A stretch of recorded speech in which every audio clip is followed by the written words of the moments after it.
Over the past 5 decades, Kylie Minogue has sold over 80 million records, had over 40 UK hits, and reinvented herself countless times. We've been celebrating the Princess of Pop and telling the remarkable story over several eras on BBC Sounds. And now it's time to hear from Kylie herself. I'm Scott Mills. This is Era's Kylie Minogue, and here she is. Hello. I need to do an Era's special on you. You're so good. I'm going to deep dive into the world and history of Scott Mills. You want to interview me? Yeah. Thank you so much for being here with me today. Thank you. If I had told you when you'd finished recording your version of The Locomotion back in '87 that we would be sitting here together over 35 years later. In London? In London, with you just having released one of the biggest hits of your career, what would you have said to me?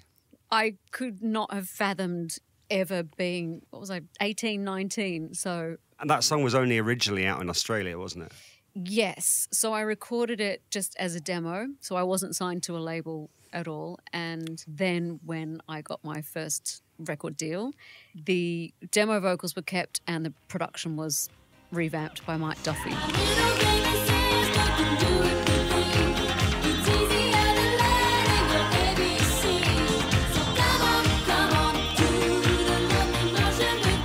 So I wouldn't have even dared to dream of anything like that. I loved seeing it in other artists. I mean, I was a Prince maniac, Whitney Houston, Madonna. But did I think that I would have this kind of career?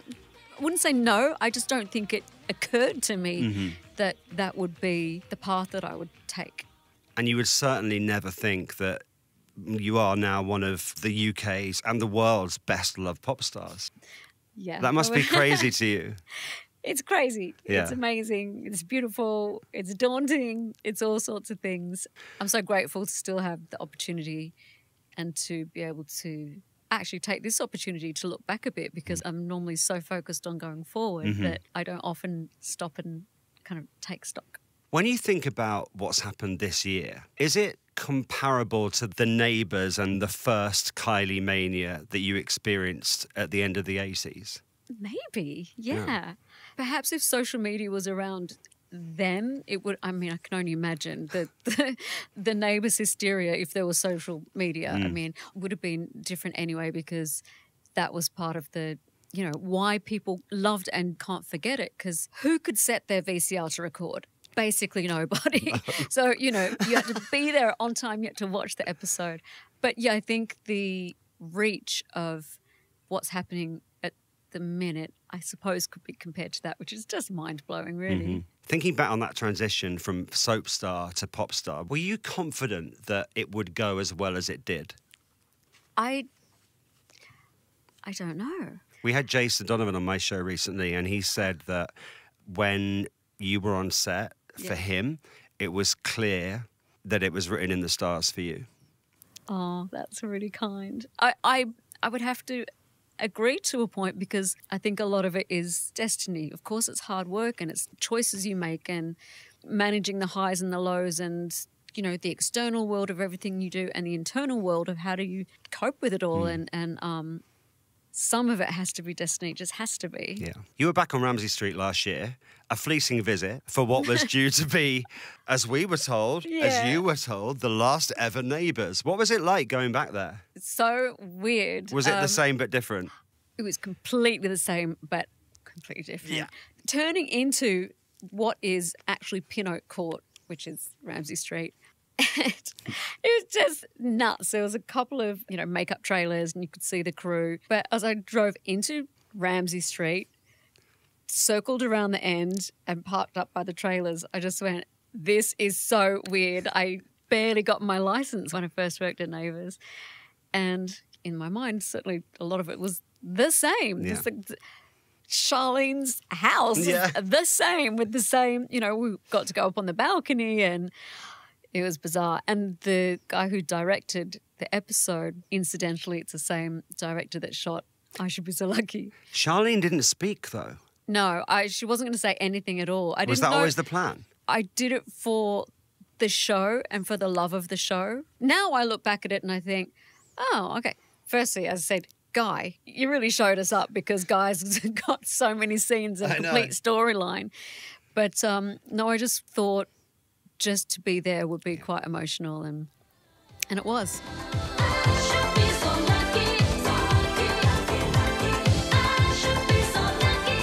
I Should Be So Lucky was your first #1 hit, and then your next 10 singles went top 5. And so much has been written about your partnership with Stock Aitken and Waterman. Looking back as we sit here now, how do you reflect on what that collaboration meant for your career and how it shaped you as an artist? I have always said that the transition to becoming a recording artist, beyond me making a demo when I was 17, like the little bit of money I made doing the Henderson Kids, I put into singing lessons and I made my demo. So, you know, there's a little prehistory before Stock Aitken Waterman. But coming from a soap opera background and having to be written out of Neighbours to fly to the UK with that precious amount of time, I just was really good at taking direction. So I think that worked for both of us then. It was quick. It was super fast. And that's what it's like on a soap opera. Yeah. It's like, learn your lines, say your lines, move on. Yeah. So I was doing the same thing, but just in music. And then as time went on, I just was more curious and I wanted to be more involved. But whether actively learning or just by being in that environment and being present, I learned a lot. The story goes, and it's in Eras Part 1, they kind of forgot about you and you were on the way back to Australia. How long do you think, in minutes, it took to record I Should Be So Lucky? I don't think anyone's asked me that. Maybe, I don't know, hour and a half or something? I don't know. Some people were in there 10 minutes. Yeah, maybe that was an excessively long time. But I will be seeing all 3 of Stock Aitken Waterman again soon, so I will try and remember to ask that question. Do you having a reunion? They have their musical. Of course. Yeah. We spoke to your former label mate, Beverly Knight, about what it was like to be a female artist back then. Here's what she said. That whole period was, shall we say, an interesting time for female artists. You must adhere to what you're being told. Even if you'd written the song, here's your song, but it must be represented in this way. There was a hell of a lot of assumption that they were much more about the packaging than the content. Is that something that resonates with you when you think back to that time? Yeah, thanks, Beverly. I mean, you know, it's good to hear that from another artist because you feel that was a shared experience. I don't think it impeded me. I mean, this might make no sense. You know, Charlene was a feisty character. I think I was pretty feisty as well. So, yes, as I had to find my voice, which took the time it took. But I didn't feel so much that was because I was a woman, although I think it is more difficult to be a woman in this industry. But, you know, I've got to factor in with that I was also young and I was finding my way. But you didn't feel like you had to constantly justify yourself? Not constantly, but sure, an element of it. And, you know, go from the 80s and into the 90s and all of the lad culture and you name it, I've probably been through it. But somehow, and sometimes I've had to dig really deep, have found my strength to get through whatever it was. In episode 2, we looked at the early 90s and the pop landscape was changing so rapidly. Grunge, acid house, Manchester. And this is, for me, when you really appeared to be taking control and experimenting with your music and also your image. Looking back now, how important do you think it was to break from what you were doing and reinvent the public perception of Kylie? I can't imagine being here today without that, even if it wasn't as shiny or as successful. But I think it was essential, really, really was. And that's what I was surrounded by. I was living in London and that's the music that I was hearing and that's the clubs I was going to and the people I was mixing with. And, you know, I remember with Impossible Princess, it was like there was a real thrill in not being absolutely pitch perfect on something. It was like, be a bit loose, you know. Yeah, I was just trying to express myself a little differently and be a truer reflection of what I was into and what was around me at the time. After Stock Aitken Waterman, some people would say there were big risks. They call me the wild rose, but my name music with Nick Cave and that more experimental period in the 90s. But did that set the blueprint for how you then collaborated with artists and producers throughout the rest of your career? It gave me a really good flip side. You know, I've been in, say, manufactured pop, and I don't mean that with any negativity at all. And they would be the first to admit that. Yeah, I was part of the hit factory, and I think that's incredible. But yeah, throwing caution to the wind, daring to make mistakes, sometimes vulnerable with that, but, you know, feel the fear and do it anyway. But I loved it. Come to think, it was pretty big. But that point in time, combined with the Stockache and Waterman period, is like an amazing fusion of different ways to access the craft of a song. When you look at the biggest pop stars of the 21st century, Taylor, Rihanna, Miley, it feels commonplace for them to evolve and change and to reinvent themselves. But when you made Kylie Minogue in 1994, it was treated as this kind of seismic event. Do you think that spirit for reinvention that you had in the 90s has actually helped pave the way for those that I just mentioned? I would be delighted if it did. I really, really would. I mean, you used the phrase reinvented before, and I used to really struggle with that because it wasn't just reinvention, it was progression and evolution, and just, you know, when you're 22, you're not 19, and when you're 30, you're not 22. It's growing up. Yeah, but there were definitely challenges to be accepted in many ways with that. You know, I've been that person on people's TV screens. It wasn't the easiest thing, but it did work. Yeah. And I think that's because people have grown up with me. Yeah. I wonder if we can just go into the collaborations that were rumoured to have happened during the time that we're currently in. There was rumours of a Madonna duet for years. Yeah, I did Was that record just a a Madonna rumour? song that wasn't released. Right. Not with her, but it was a song of hers. The rumour's been going around forever, and let's hope it happens one day. There were also rumours of a Prince duet, I remember, at one point. That I can tell you about. Okay. I went to see his show, Diamonds and Pearls, at Earl's Court. And when I say I'm a Prince fan, I mean, I just, and I still do. I love him. Firstly, I'd never seen him live before, so that was an experience in itself. And I got to meet him afterwards, and I don't know where I plucked up the courage from, but at some point in time I said, what are you doing? What are you working on? I'm working on a new album. Oh, I'd love to. It was like an out-of-body experience. But you said it. Said it. And we hung out a bit. I think he was naturally a bit of a wind-up. And he said, I was like, where are your lyrics? I was like, it's a blur. I don't know how it happened. I mean, it's all landline calls. But I got some lyrics to him, and then I had delivered to me by his driver a cassette of Prince. He knocked up this song called Baby Doll.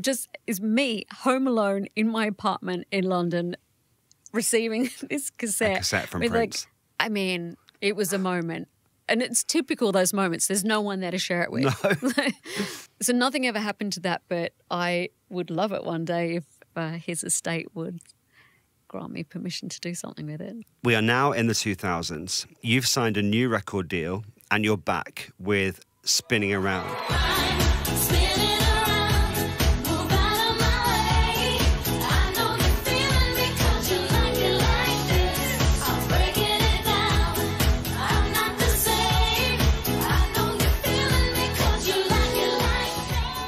Do you remember hearing that song for the first time? And if so, what did you think? I heard it as a demo. It wasn't a song like other songs where I go, yes, you know, Can't Get You Out of My Head was fire up the mic because we've got to do this. And Spinning Around, I recorded it in LA, and it's just props to my A&R, Jamie Nelson, who would not let it go. Really? He had so many different mixes. Yeah. And I think the single mix came from like a remix that then was shaped into what it ended up becoming. But it didn't hit you at first. I remember liking it, but I think it took a while to, it wasn't like, Bam. that's it, Yeah. just get your vocals on it and that's it. But then, you know, timing, visuals, it all adds to our experience of it. Can't get you out of my head what you just mentioned, the biggest hit from this era. We spoke to Kathy Dennis, who told us that she came up with the La La La bits on a wee break.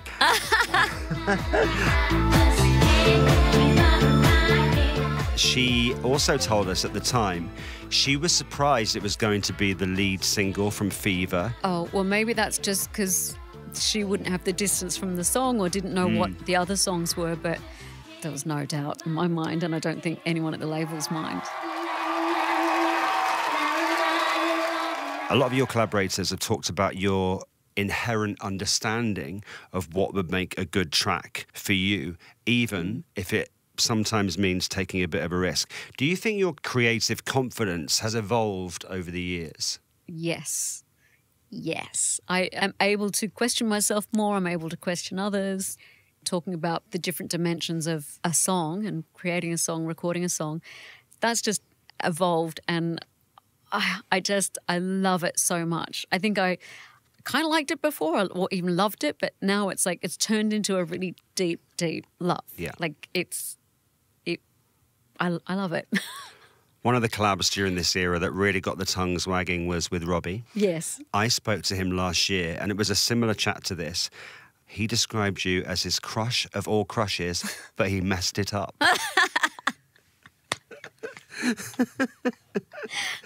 And there was a sense of regret in his eyes.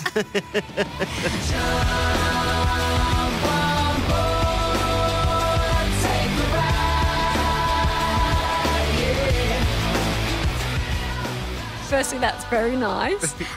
You know, I can only say this because I've heard him say himself that he got a bit awkward. Yeah. But hey, it's a tune that I still perform a lot. Love it. It's a I haven't great sung song. it with him in a long time, No. but maybe we should do that. Don't make it But awkward, I mean, Robbie.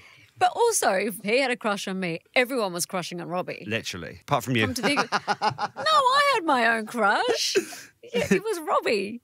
One of the things that really seemed to blossom in this era was your bond with the LGBTQI plus community. And here's what Ollie Alexander has to say about that. I think Kylie is loved by the LGBTQ plus community for so many reasons. She's always been a friend to us. You know, she has embraced us right from the beginning, and she has a really special quality to her where she is a star, but she also feels like a pal, like a friend, you know. She's someone who isn't going to judge us. Throughout the entire time, including till now, she has delivered us some of the world's greatest pop songs and greatest moments of pop culture. I'm very grateful to her for those things. I think we just relate to her in this special way. I really am stopping myself from crying. Yeah. What really got me going in that is that, yeah, no judgment. That's what it's about. And I've had my share of that. And I think that is one of the reasons that there's this bond with the community. I remember as probably only just a teenager growing up in a little town in Hampshire, and I would always get Smash Hits magazine. And I remember seeing an interview with you, and it would have been in the early days, and they asked you a question about your gay fans. And the answer made me think, oh, okay, Kylie thinks that that's okay. And this is Really? Yeah, before I came out to anybody, even my parents. I know it sounds odd now because it was a long time ago, but to have the acceptance from a pop star that I love so much, you don't realise how much that meant. Oh, that's amazing. Thanks. I feel like I very naturally have this with pretty much everyone. I mean, I just let people be. It's clear how much love and affection has been shown from the community and still is.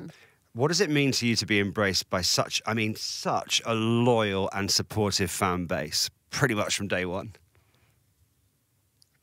There's almost no words, because just talking about the LGBTQI plus community, it's beyond.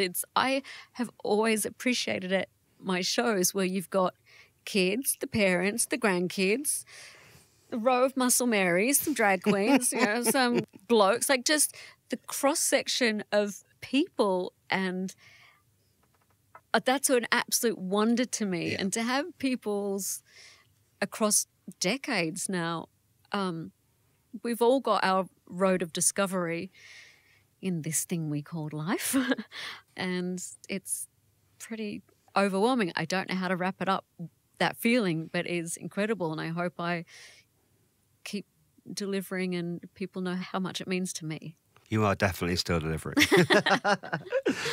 One of the things we haven't touched upon yet, and I hope you don't mind if we do, was your cancer diagnosis and then subsequent recovery. I imagine it's difficult to talk about, but I wonder if that period in your life makes you look differently at the success you've had since. Well, it made me look differently at everything, and at this trouble being a Gemini. And at the same time, you know, my desires were still the same, my ambition was still the same, my ideology was the same. So it wasn't like a moment where I had to change my opinion of the world. It was difficult for sure. And I learned a lot more about being human and you know, the capacity of humans and love and care and my own kind of hardship through that. But yes, look, everything was different. Let's talk about Glastonbury. Yeah. Whenever you ask someone to list their favourite legend slot, invariably your performance is one of the first they talk about. It's true. Amazing. When you turn around and you look at that crowd for the first time, the look on your face. I know my expressions, but that expression, I can't even recreate it. I can't do it because I was so overwhelmed. You can see it. Yeah. Yeah, it's like, all right, there's no turning back now. This is it. Yeah. But what a moment.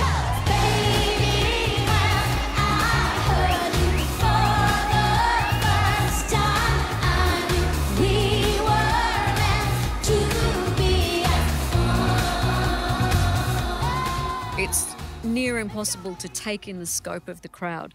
I can't put the vision into a box. And then the history, you know, I had to cancel my headlining slot in 2005. I was, you know, dealing with cancer in Australia, watching Glastonbury going, oh my God, what's happening? Yeah. And then I got to be there. Have you watched it back a lot? Not a lot. I did watch it back though. Let's fast forward to this year. The way the music industry and the charts work in 2023, I mean, it's changed dramatically, but you have managed to totally buck the trend of your peers, and here is another smash hit.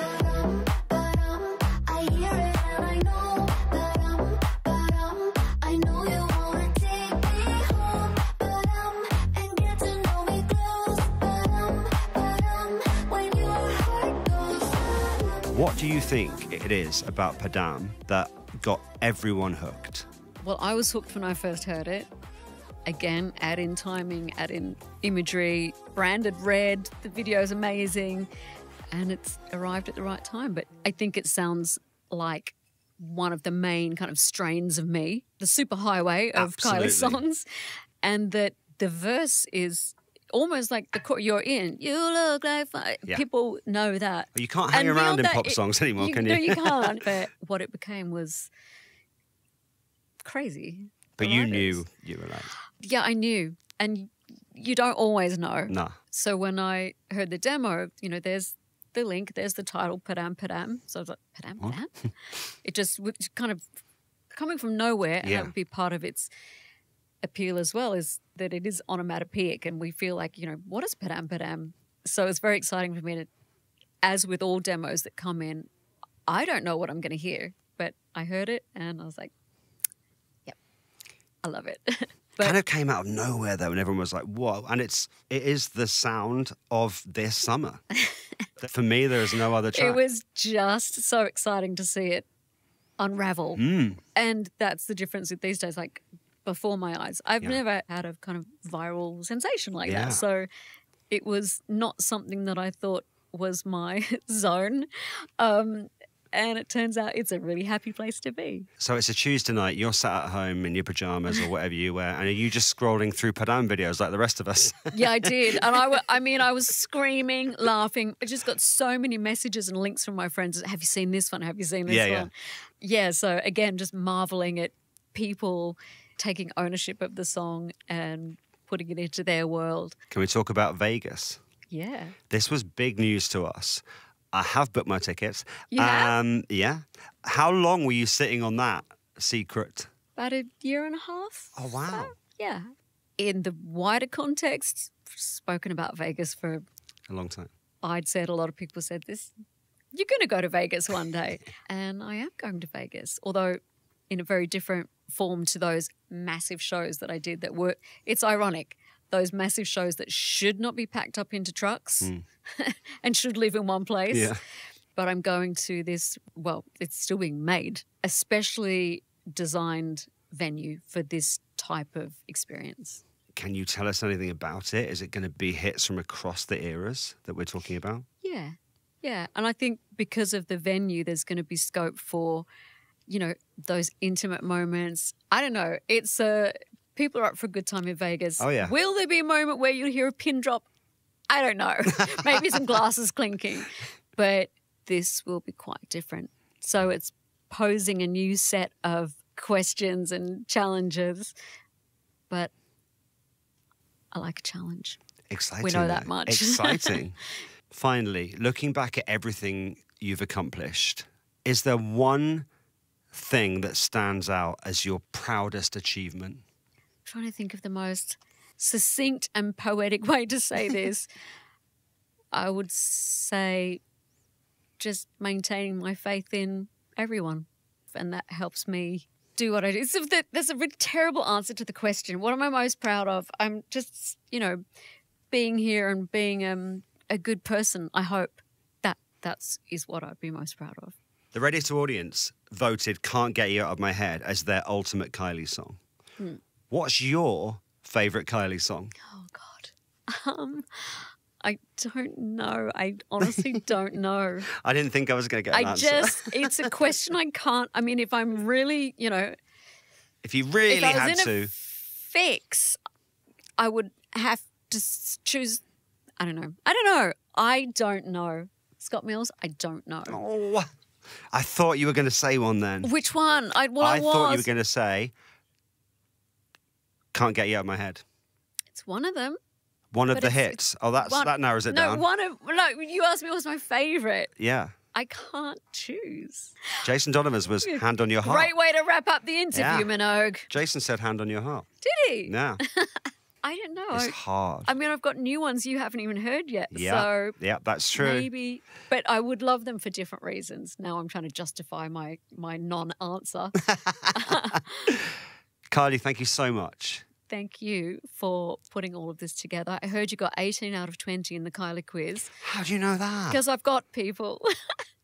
I did get 18. I said, well, you've done all this work. You're probably going to get 18 out of 20. Yeah. I think I would get 16 max. In a quiz about you, you'd get 16 out of 20. Yeah, I'd get really confident and be like, I got this. Yeah. And then I'd definitely come unstuck. And I'd have to call a friend, and that would be you. This has been an absolute Scott, pleasure. you know that era? Yeah, the third one. What was the third song I did with Deconstruction? Well, Kylie, thank you so much for joining me. Thank you. And thank you for joining us for our exclusive interview with the one and only Kylie Minogue. If you haven't heard Era's Kylie Minogue, our 4-part podcast telling Kylie's story and her era-defining chapters, or you want to relive it all again, simply search Kylie on BBC Sounds or wherever you get your podcasts. How exciting. Thank you. Thank you.